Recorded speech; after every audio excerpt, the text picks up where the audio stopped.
E aí, pessoal, bom dia, boa tarde, boa noite para vocês.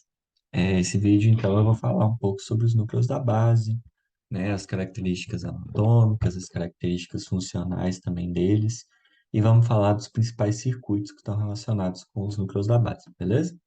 Vamos começar aqui. Bom, gente, os núcleos da base que a gente tem, primeiro, né, núcleo da base nada mais é do que um conjunto de neurônios, né, principalmente corpos de neurônios, né, que estão presentes, então, na base do telencéfalo, tá? Então, é isso que a gente chama de núcleo da base. Os núcleos da base que a gente tem, nós vamos dividir eles de algumas formas, tá?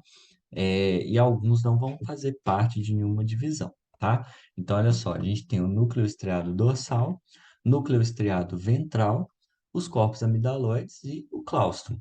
Os corpos amidaloides e o claustro são os núcleos da base que não fazem parte, de alguma outra subdivisão, tá? E no caso aqui, olha, o núcleo estriado dorsal ele é formado pelo putamen, globo pálido e núcleo caudado, tá? E o putame e o globo pálido formam o núcleo lentiforme, tá? Então, é uma outra forma de subdividir esses núcleos, tá? O núcleo estriado ventral, ele é formado pelo núcleo accumbens e pelo núcleo basal de Meynert, tá? Então, são esses dois núcleos que formam o núcleo estriado ventral, ok? Assim, em geral, são esses os núcleos que a gente estuda. Alguns a gente consegue ver nas peças, né? E outros a gente só vai estudar a função mesmo, tá bom? Bom, então nessa imagem aqui, a gente tem então uma peça, né, um corte transversal do encéfalo, né? E com esse corte transversal a gente consegue ver algumas estruturas, tá bom? Então olha só, vou começar nessa região aqui, tá? Isso daqui, gente, é o córtex da ínsula, tá? Então a gente sabe que tem a ínsula ela fica ali numa situação ímpar-mediana, né? Recoberta por praticamente tudo que forma então o encéfalo, certo? Então, essa aqui é a região do córtex da ínsula. Aí, entre o córtex da ínsula e o claustrum, que é essa região aqui demarcada por verde, né, pela cor verde, a gente tem, então, uma região de substância branca, tá? E essa região é chamada, então, de cápsula extrema, ok? Então, a cápsula extrema é a região que vai delimitar, né, que vai dividir o córtex da ínsula do claustro, ok? Aí o claustrum ele vai ter uma relação direta com o putamen, tá? O que divide o claustrum com o putamen, que é essa região amarelada aqui, né, marcada em amarelo, é basicamente o que a gente chama de cápsula externa, tá? Então, o claustrum, ele vai ter lateralmente a ele a cápsula extrema, medialmente a ele a cápsula externa, tá? E aí a cápsula externa vai estar diretamente relacionada com o putamen, ok? O putamen vai ter uma relação ali com o globo pálido, tá? E aí o globo pálido a gente vai dividir ele em dois. A gente vai ter o globo pálido medial e o globo pálido lateral, ok? O globo pálido lateral é dividido do putamen pela lâmina medular lateral, tá bom? E depois a gente tem a lâmina medular medial que vai dividir, então, os dois globo pálidos, né? Então, você tem o globo pálido lateral e o globo pálido medial, beleza? Aí, logo depois disso, a gente tem a relação aqui, ó, do globo pálido, principalmente o globo pálido medial, com a cápsula externa, né? A cápsula interna, desculpa. Cápsula interna, que é essa região marcada aqui de laranja, ok? Cápsula interna. E aqui a gente tem algumas outras estruturas. Então, o aqueduto mesencefálico, né? Essa aqui é a região do tálamo, ok? Então, é basicamente o que a gente precisa saber. A glândula pineal aqui nessa região, beleza? Então, essas são as estruturas aí que, que a gente precisa ver nessa peça, tá? Então, para recapitular, ó, a gente tem o córtex da ínsula, cápsula extrema, claustrum, cápsula externa, putamen, globo pálido, dividido em globo pálido lateral e globo pálido medial, cápsula interna, tálamo, aqueduto mesencefálico, né, o aqueduto cerebral, glândula pineal, beleza? Aqui, olha, a gente consegue perceber, além de todas essas estruturas, o núcleo caudado, tá? O núcleo caudado, ele vai estar sempre em contato com os ventrículos laterais, tá? E ele vai ter um formato, né, tridimensional. Geralmente, nesses cortes transversais, a gente consegue cortar o núcleo caudado, né? E aí a gente vai ver duas regiões só dele. Então a gente tem a região anterior e uma região posterior, que nada mais é do que isso daqui, tá? Então essas regiões, elas são chamadas de cabeça do núcleo caudado e cauda do núcleo caudado, tá? Esse borrãozinho aqui é a cauda do núcleo caudado, tá? Então aqui, a cabeça do núcleo caudado, ela tem uma relação direta com o putamen, ok? Principalmente com a parte anterior, né, do putamen. A face anterior do putamen tem relação direta com a cabeça do núcleo caudado. Também é uma região que a gente precisa identificar, tá bom? Então, essa aqui é a peça, inclusive, que vocês estudam, né? É a partir dela que vocês estudam e é ela que vai ter cobrança também depois, quando vocês forem fazer a prova, tá bom? Então, essas são as estruturas que estão presentes, esses são os núcleos da base e as estruturas relacionadas aos núcleos da base que a gente consegue visualizar nessa peça, tá bom? Bom, gente, a gente tem uma parte muito importante da teoria disso daqui, que é basicamente a gente entender os circuitos, né? Por quê? Porque essas estruturas dos núcleos da base, muitas vezes elas não têm contato direto, né, com a medula. Então, elas precisam funcionar por meio de circuitos. Então, elas vão funcionar por meio de dois tipos de circuito: circuito básico e circuito subsidiário.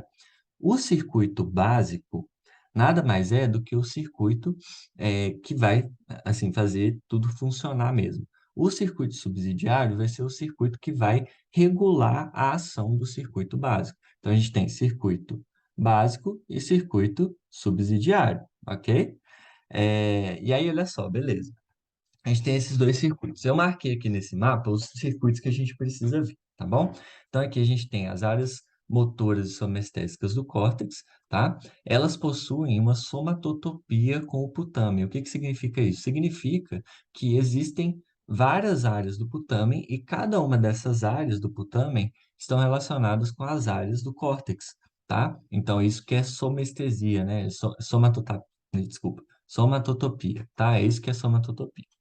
Aí, então, você tem uma conexão entre as áreas motoras e somestésicas do córtex com o putamen, certo? E aí, o putamen, ele tem duas vias possíveis. Ele tem duas vias que são vias inibitórias, tá? Que são chamadas de vias GABAérgicas.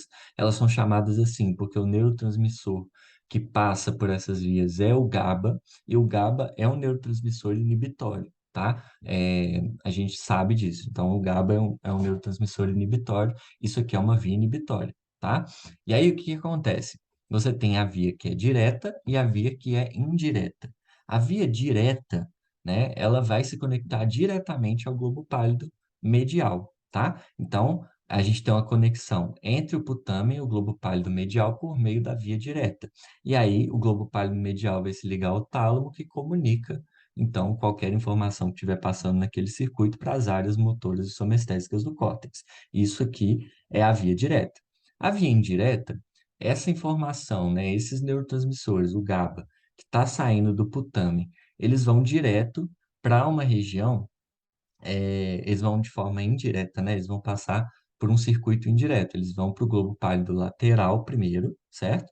E do globo pálido lateral, eles vão se conectar ao globo pálido medial, beleza?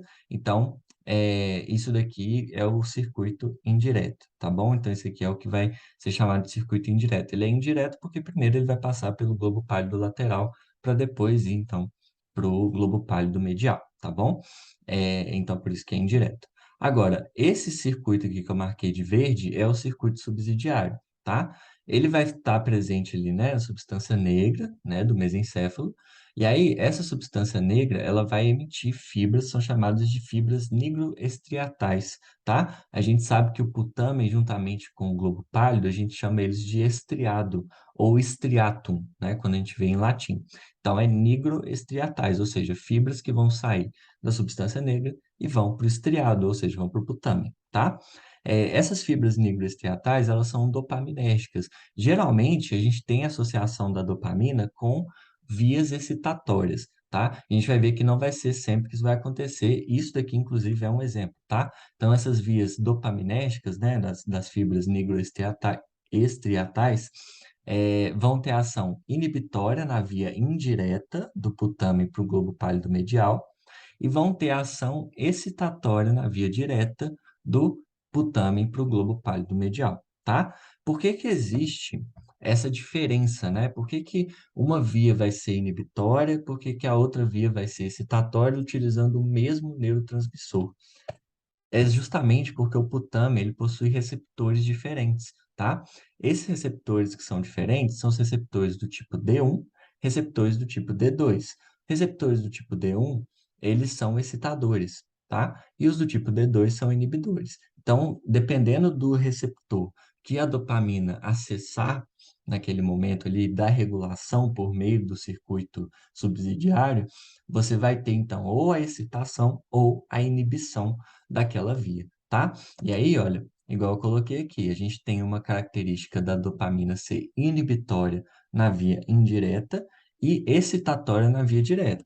Então, isso significa que na via direta, né, quando chegar lá a dopamina no putame, vai ligar no D1, e na via indireta vai ligar no D2, tá? Porque vai ser, então, uma característica inibitória. Vamos falar então um pouco das funções desses núcleos da base, tá? As funções do estriado dorsal são basicamente funções motoras, tá? E aí a gente divide em duas situações. A gente sabe que o núcleo estriado dorsal é formado por putamen, globo pálido e núcleo caudado, certo? E aí, olha só, você tem o globo pálido e o putamen sendo relacionados a movimentos automáticos. Então, por exemplo, quando você está andando, você fica balançando os braços para frente e para trás. Isso é um movimento automático. O riso é um movimento automático, certo? Então, isso aqui é controlado, né? Essas informações, elas são controladas ali pelo globo pálido e pelo putamen, né? Que basicamente formam o núcleo lentiforme, né? Então, a gente pode falar, é controlado pelo núcleo lentiforme, beleza? Relacionados a movimentos automáticos. E o núcleo caudado está relacionado, então, com a manutenção do tônus muscular, tá? Então, é super importante lembrar, então, que esse triado dorsal está relacionado com as funções motoras, beleza? As funções do núcleo estriado ventral a gente vai dividir em duas mesmo, porque você tem dois núcleos que formam o estriado ventral, que é o núcleo accumbens e o núcleo basal de Meynert, né? O núcleo accumbens ele está relacionado com o sistema de recompensa, tá? Sistema de recompensa, gente, ele é mediado por dopamina, tá? Então, o neurotransmissor que vai passar pelo sistema de recompensa é a dopamina, né? Geralmente a gente associa dopamina a prazer, né? E é justamente por conta disso. O núcleo accumbens é o principal centro que vai, então, mediar a sensação de prazer, tá? Por conta, então, dessa participação dele no sistema de recompensa, tá? E aí, olha só, nessa situação, o que que vai acontecer? A aferência, ela vai da área tegumentar ventral do mesencéfalo, vai até, então, a parte órbito-frontal da área pré-frontal, tá? Então, isso aqui é só para a gente saber, né, de onde ela sai para onde ela vai, tá? Mas isso aqui é basicamente para a gente lembrar que o núcleo accumbens faz parte, então, do sistema de recompensa, tá? Então, ele está relacionado com uma via dopaminérgica, tá? E o núcleo basal de Meynert, ele está relacionado à questão da memória e do raciocínio. E ele vai ser componente principal ali do SARA, tá? O SARA que é o sistema ativador reticular ascendente, ok? Então, ele vai fazer parte do SARA e vai estar relacionado ali com memória e raciocínio, tá? Então, dá para a gente pensar que ele tem, então, conexões tanto com o mesolímbico, né, com o sistema límbico, quanto também com o córtex pré-frontal e com a área ali do hipocampo também no fórnix, né? A gente tem essa relação que a gente pode fazer, tá bom? E os outros núcleos, né? Que lembra que eu falei para vocês, a gente divide em núcleo estriado dorsal, núcleo estriado ventral e outros dois núcleos, corpo amidaloide e o cláustro, né? E aí agora vamos falar das funções dos outros. O cláustro, ele tem conexões com praticamente todas as regiões corticais, só que a gente ainda não sabe bem a função dele, tá? Os corpos amidaloides, a gente já sabe bem a função deles. Eles têm conexões com hipotálamo, com córtex, com tálamo, tem conexões com diversos locais. E isso dá para a gente entender que os corpos amidaloides têm diversas funções, tá? Geralmente ele está relacionado, então, com a sensação de medo, com a resposta de fuga, com a resposta de agressividade, reconhecimento de emoções. Então, quando você vê uma pessoa chorando, você sabe que ela está triste, ou que ela está, assim, emocionada, feliz com alguma coisa, porque ela está chorando. Você consegue identificar essa emoção no rosto dessa pessoa, na face dessa pessoa. E quem faz isso, quem garante que a gente consegue reconhecer as emoções dos outros, é justamente, então, são, né, os corpos amidaloides, tá? E além disso, tem relação também com o comportamento sexual, beleza? Então, essas são as funções aí dos corpos amidaloides, tá certo? Gente, esse vídeo foi bem rapidinho, né?